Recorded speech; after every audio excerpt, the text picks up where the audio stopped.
Hey guys, welcome to the Movified Podcast. I'm your co-host Jordan Lung, over here with my handsome devil co-host. Tell him your name. Matthew Young from Moving Letters AI. And we are so happy to have our lovely guest, Kelli Anh, join us, virtual assistant. Would you please tell everyone why you got into this industry and kind of your origin story? Ooh, I can tell you the origin story. So we actually got into this industry because we own a moving company. So we've got a moving company that's in Kansas City and Denver. And a lot of people over the last couple of years have really struggled in the moving industry. I don't know, it's been tough out there. Yeah. And we really saw a need to lower our administrative costs, but we grew a lot. So we also had to get all of the tasks covered. And so we explored the idea of a virtual assistant, and we were really timid about it at first because we didn't know if it was going to work out. Is it a scam? Is it something that I'm even going to like? So we started with one, and that one turned out to be phenomenal. Like, amazing work ethic. He's doing all the things and just blew our minds. So we ended up actually starting Hey Lieu, which is the virtual assistant company. But we took that VA and we made him our operations manager for Hey Lieu. And then he placed 9 other VAs into our moving company who are in all departments helping our staff. And what we found is that it gave our key players the ability to elevate themselves and do the things that are worth what we're paying them, and give like kind of the more time-consuming tasks that are like part of their job, but then they're also trying to make everything else happen to someone else so that I don't have to step in and do their really big tasks, which is really great for me because now, you know, we've got both businesses going and it can get like really busy. But yeah, that's the origin story. So we got to know, tell us about the name.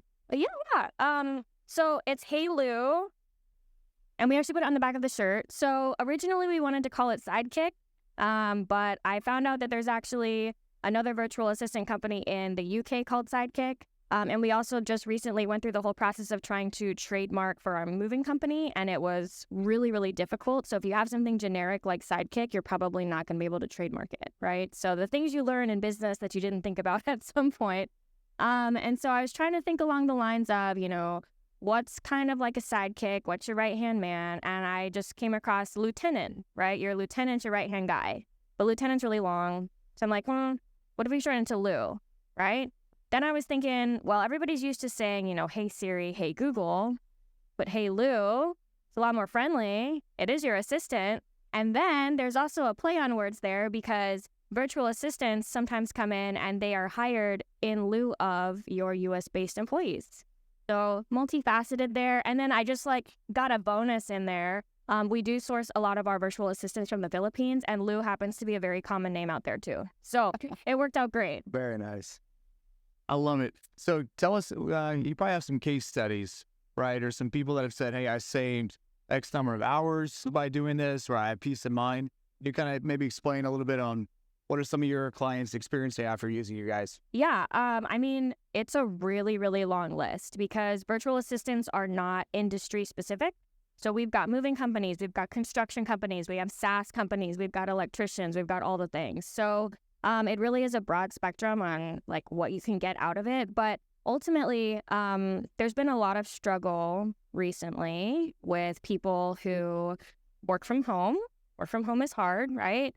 Because you, as the employer, are having a really hard time tracking, like, what are they doing? Are they actually working? And we had this same struggle as well. At an office assistant who was just supposed to be answering overflow calls. And then when we hopped in to check his phone line, he had 100% missed calls. And it's like, that's your only job, man. What are you doing? So I think the biggest thing that our clients are getting out of this is they're getting a really high work ethic. They're getting extreme amounts of efficiency in the things that they're already needing done.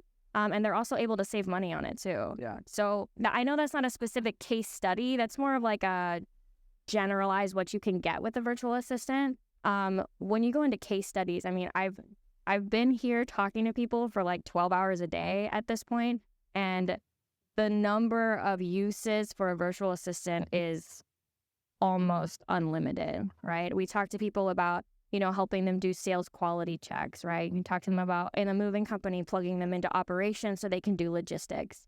So I love to tell people this story, and it's not necessarily a client of ours, but it is what opened my eyes to what they could do, and this was with our original VA. So if you're familiar with moving, moving can be very chaotic, a lot of stuff that goes on, and there's a lot of communication required between you and the customer to make sure everything goes off without a hitch, right? So we were doing a move from Denver to Virginia, so long distance, and it was a 5,000 square foot home. Customer was supposed to pare everything down. He's like, I'm selling 2/3 of what I've got. I'm not taking it with me. I don't need to take it with me. So we're just going to do 2 trucks. We're going to roll with that out to Virginia. We're like, cool. We show up on move day. Nothing was sold. Nothing was pared down. The house is entirely full, and it's 5 trucks. And we're not talking about a local move either, right? We can't just like keep going back and forth between the 2 homes. Like, we're talking about cross country.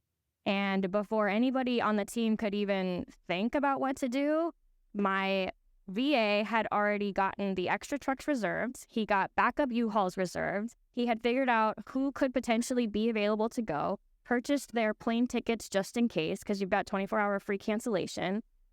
He had determined, whether like the cost analysis on, are we going one way? Are we going round trip? What are we going to do? And he put that up in our company communication and said, here's your options, and you can just present that to the customer.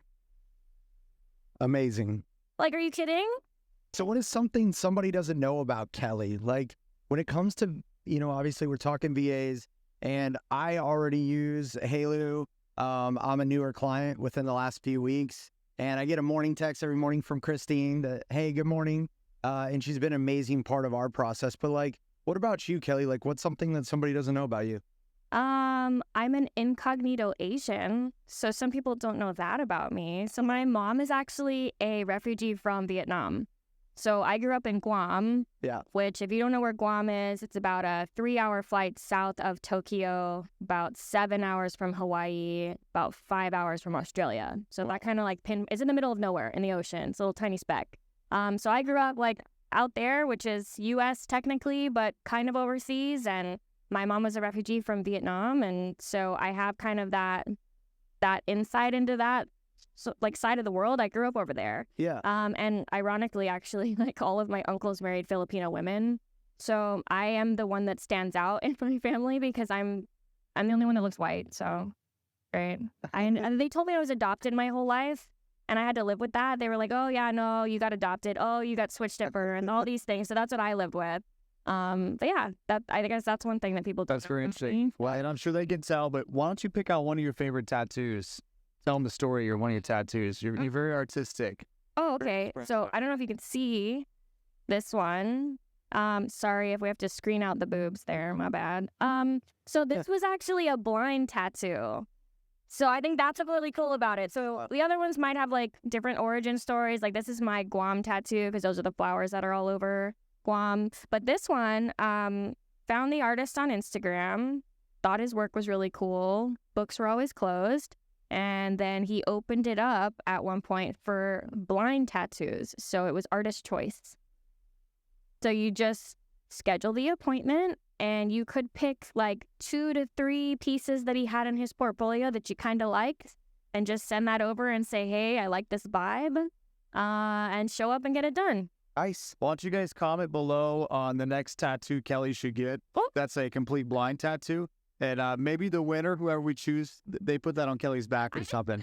So Kelli, she actually just said she would do this off cam. Yeah. So it's going to happen because it's on the Movified podcast. I never, are you going to get it too? Maybe, all right? Maybe. Man, you're going for full commitment from me with the surprise. You're going to get this too. Are you kidding? Matt's going to get it across. No, I've never had no tattoos here. So yeah, You've never.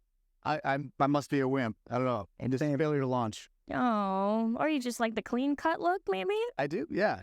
And just try to look like Matt. Yeah, I mean, the beards, you know what I mean? I got to do what's going on. The podcast's on the beard grooming regimen, but it's not my podcast. My beard grooming regimen is great.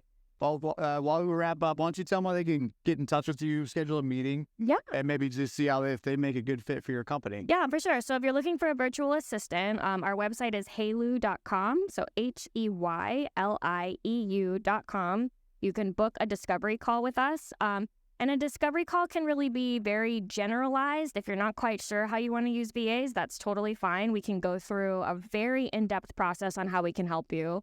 Or sometimes we have a much more effective discovery call if you come in with some pre-listed tasks of things that you think you could use some help with.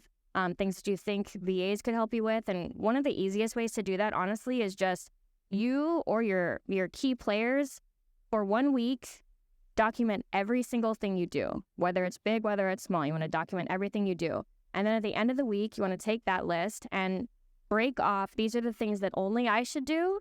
And these are just the time-consuming things that I could really use some help with so that I can do bigger and better things. Once you have this list over here, that's your VA. It's a job description. It's ready to go. But we're happy to help out in any way that we can, for sure. Well, Matt and I are so happy to have you on the Movified podcast. Now that you signed me up for a blind tattoo, I don't even know where it's coming from. I'm sure you are super happy with It could be the Movie Titan retreat. They'd have to pay me for that. Okay. No, that's we're getting royalties for that. Yes. But hey, thank you so much. We're so excited to have you on here, guys. Make sure you subscribe, like, comment, so that we can also increase the algorithm so more people in the moving industry find out about us and the great things that are happening. Matt, you got anything else to say? No, it's just awesome. I'm super excited for Kelli and her newer company here. I've been with them for a few weeks, and everything she says is true. And if you guys need virtual assistants, this is your company. Well, thank you. Thank you. Appreciate it. Catch you guys later.